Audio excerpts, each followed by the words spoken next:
Hello friends, welcome to the channel. Today we are going to cover a very famous poetry, Goats and Monkeys, written by Derek Walcott. This comes under the heading Post-Colonial Literature for Delhi University Semester 6, Paper 14.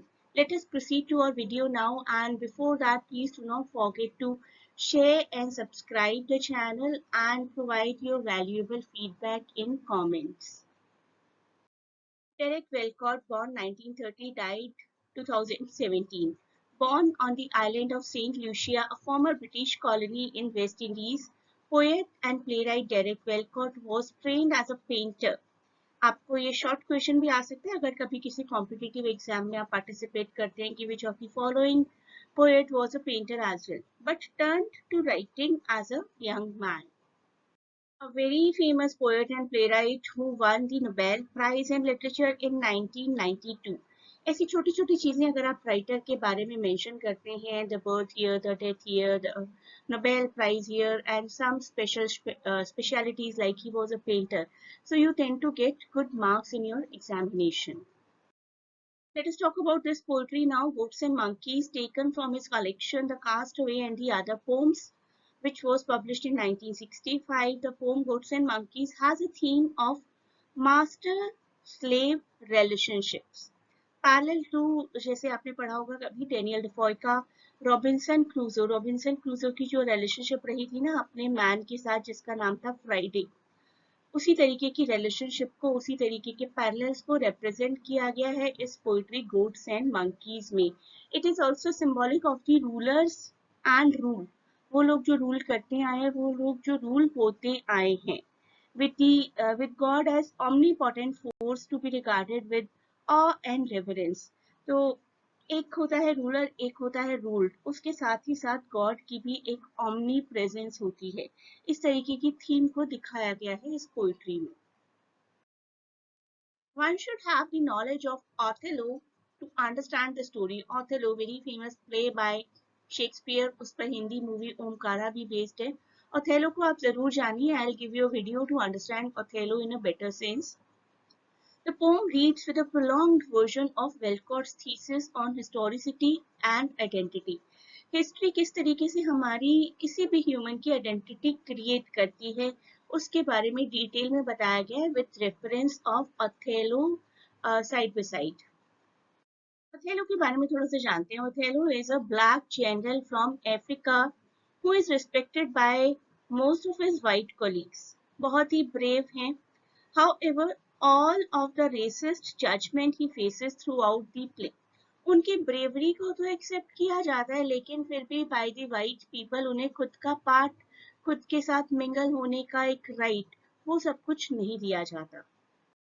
जो हमारा play था Othello, उसकी beginning की lines ये थी जो हमारे Othello के मेजर विलेन ने, मेजर नेगेटिव कैरेक्टर ने कही थी. Even now an old black crumb is tapping your white hue. Othello was in love relationship with Desdemona, who was quite fair, quite beautiful, and Othello was considered to be a black moor. जब Othello का affair शुरू हुआ Desdemona के साथ तो people got jealous, specifically one of his very left hand kind of employee, Iago. ईएगो को भी बहुत जेलिसी है और ईएगो ने डेस्टिमोना के फादर को सब कुछ बता दिया कि this old black man is having an affair with your white daughter. तो इस लाइन के साथ हमारी इस पोएट्री की शुरुआत होती है. Walcott feels that modern society has not changed substantially to accept Othello as Desdemona's lover even today.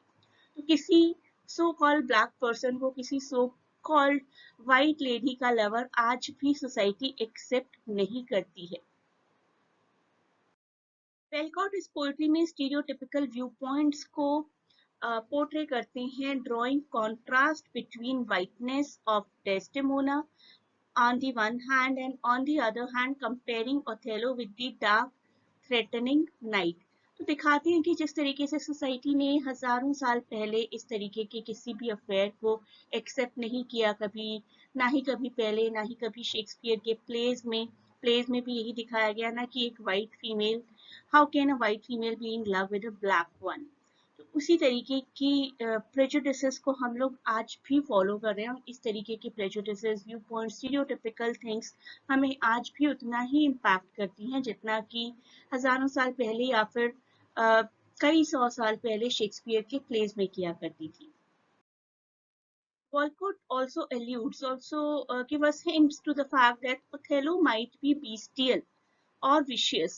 किसी ना किसी तरीके से Othello जरूर animalistic है, not because of his race alone, but because of the sexual angst that he suffers from being a black man who feels insecure, uncertain of white love. इस पूरी story में ओथेलो में दिखाया ही यही गया था कि initially they are mad in love with each other, but slowly and steadily Othello के अंदर एक तरीके की जेलेसी आ जाती है कि why this so beautiful woman is in love with me, she must be having an extra marital affair. तो उस तरीके की जेलेसी को एक बीस्टियल जेलेसी कहकर पोर्ट्रे किया है डायरेक्ट वेलकॉट ने। वेलकॉट अटैक करते हैं इस पोएट्री में social stereotyping practiced by the white society that honors Othello's military bravery but cannot accept him as a suitor or as an husband to a white woman। तो वो कहते हैं कि सोसाइटी कितने हिपोक्रेट है, इस पर्सन को आप अपनी आर्मी में तो रख सकते हो, अपनी आर्मी का लीडर तो बना सकते हो क्योंकि ये बहुत ब्रेव है, लेकिन अपनी किसी वाइट गर्ल का लवर, उसका हस्बैंड, ये क्यों नहीं एक्सेप्ट कर सकते।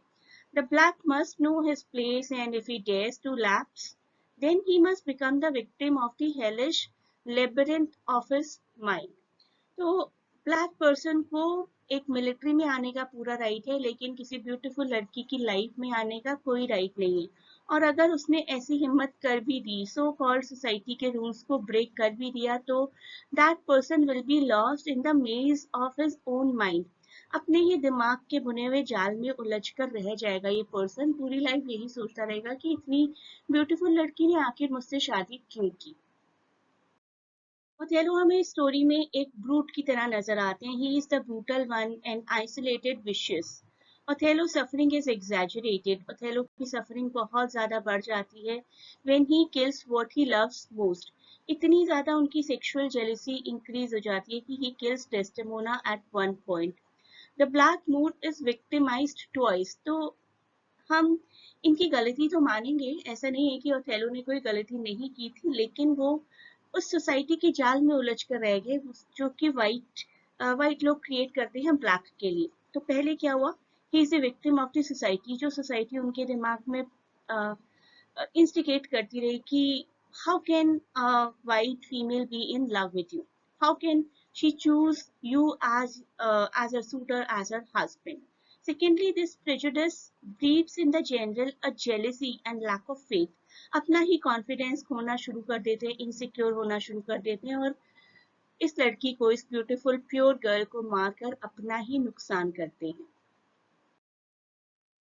So this poetry, Goats and Monkeys, puts the responsibility of the women's fate on her inactiveness, lacking for her appreciation. Thus the racial and social sorrow of the poet, black in skin, white in mind, seeking recognition in a white world, takes remedy in his surrender to gender stereotyping। तो ये poetry क्या है, ये poetry कहती है कि अगर Desdemona और ज्यादा एक्टिव होती या किसी भी तरीके की वाइट फीमेल्स जो कि किसी ब्लैक को प्यार करती हैं, अगर वो और ज्यादा एक्टिव होती इन देयर अप्रिसिएशन। सिर्फ एक गर्ल की बात नहीं की जा रही, बेसिकली पूरी सोसाइटी को रिप्रेजेंट किया जा रहा है कि जो वाइट लोग हैं ना, they are not appreciative towards blacks. उनके स्किल्स को तो हम लोग यूज करना बहुत अच्छे से जानते हैं, जैसे कि यहाँ पर ओथेलो को बहुत ब्रेव दिखाया गया है, तो उनके स्किल्स को आर्मी में यूज किया जाता है। अगर कोई पर्सन अच्छा कुक है तो उसे एज अ कुक हायर कर लिया जाएगा। जो भी किसी ब्लैक पर्सन की स्पेशलिटी है, उस स्पेशलिटी को तो अप्रिशिएट किया जाता है बाय द वाइट पीपल और उसी के अकॉर्डिंग उनको जॉब्स दी जाती हैं, लेकिन फिर भी उनको खुद के साथ मिंगल होने का मौका नहीं दिया जाता है। And this is something which leaves a social sorrow in the heart of these black people। अगर ये ब्लैक और व्हाइट का सेग्रीगेशन ही ना हो एट द फर्स्ट पॉइंट, तो किसी भी तरीके की स्टीरियोटाइपिंग कभी भी नहीं होगी। So we can say this black skin white mask is actually Derek Walcott's dedication tribute to Shakespeare। I suggest all of you कि प्लीज ओथेलो को जरूर पढ़िए, आप लोग बहुत अच्छे से इस पोइट्री को समझ जाएंगे। ओथेलो और डेस्टिमोना के रिलेशनशिप के थ्रू ही इस पोइट्री का जिस्ट अच्छे से समझ में आता है। This writer Derek Walcott explores the theme क्या है हमारी अब? The identity crisis a man faces who is black in skin and white in mind. White in mind क्यों? क्योंकि white लोगों के साथ मिंगल होना चाहता है और अपने आप को अलग नहीं समझता है white लोगों से। अगर उनकी आर्मी का हेड हो सकता है तो उनकी white डॉटर का हस्बैंड क्यों नहीं हो सकता? That is what this person thinks. अगर ये लोग अपनी ब्लैकनेस को भुलाना चाहते हैं तो व्हाइट लोगों को भी अपनी व्हाइटनेस को भुलाना चाहिए। That was it for this part of the video. Please do not forget to share and subscribe the channel. You can find the videos of other topics of the same subject in description. And please do tell me after exam in comments of any of the video that how did your exam go. Thanks a lot for watching. Best of luck for your exams.